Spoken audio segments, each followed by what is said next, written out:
আজকে সকালবেলায় ঘুম থেকে উঠে দেখি ফ্লিপকার্ট থেকে আমার একটা পার্সেল চলে এসেছে। আর সকাল সকাল পার্সেল দেখে তো মনটা খুশি হয়ে গেল।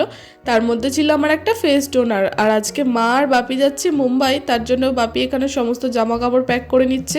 ঠাম্মা সকাল সকাল রান্না করে নিয়েছে, ভাত, একটা ঝোল আর করেছিল পটল পোস্ত।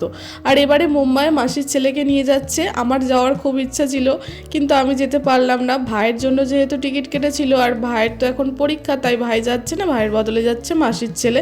এখন মাকে আমি এগিয়ে দিতে যাচ্ছি, আর মনটা খুব খারাপ হয়ে গেল। কারণ এক সপ্তাহের জন্য মা বাড়িতে থাকবে না, আর মা বাড়িতে না থাকলে তো বাড়িটা পুরো ফাঁকা ফাঁকা লাগে। মায়ের সাথে এত গল্প সবসময় করি আর কি। যাই হোক, আবারও এক সপ্তাহের জন্য অপেক্ষা করতে হবে। প্রত্যেক বছরই মাকে যেতে হয় একবার করে চেক আপে।